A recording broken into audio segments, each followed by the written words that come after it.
নলহাটির সোনারকুণ্ড গ্রামের যাতায়াতে ভাঙা কজয়ে মরণ ফাঁদে গ্রামবাসী এবং অ্যাম্বুলেন্স চলাচল। বীরভূমের নলহাটি থানার অন্তর্গত সোনারকুণ্ড গ্রামে এখন আতঙ্কের আরেক নাম সোনারকুণ্ড সংলগ্ন কজয়ে।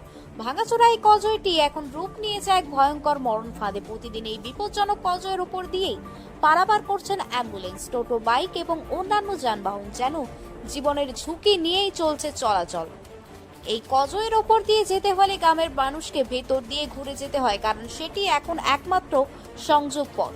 স্থানীয় মানুষ থেকে শুরু করে দূর দূরান্ত থেকে আসা যাত্রীরা সবাই একই প্রশ্ন তুলেছেন, কবে এই মরণ ফাঁদ থেকে মুক্তি পাবো আমরা। স্থানীয় দুই বাসিন্দা জানান, প্রায় এই পথে ডেলিভারি পেশেন্টদের নিয়ে অ্যাম্বুলেন্স যাতায়াত করে, কিন্তু কজয়ের এই ভয়াবহ অবস্থায় রোগী এবং চালক দুজনেই আতঙ্কে থাকেন। তাদের কথা, এই কজয়ে পার হতে গিয়ে যদি মাঝপথে কিছু হয় তবে রোগীর প্রাণ বাঁচানো কঠিন।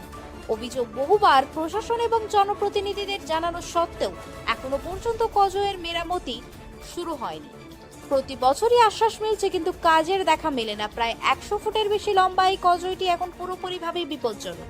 অনেকে বাধ্য হয়ে ঘুরপথে প্রায় 2 কিলোমিটার অতিরিক্ত পথ অতিক্রম করছে। স্থানীয়দের একটাই অনুরোধ, আমরা কবে নিরাপদ পথে চলতে পারবো। কিভাবে যাবে, কষ্ট করে যেতে হচ্ছে। এখন না গেলে সেই বদুরা পাক দিয়ে যেতে হবে, কিনুরাই চামটি বাগান হয়ে যেতে হবে, তাতে রোগী মরে যাবে। অনেক দূর।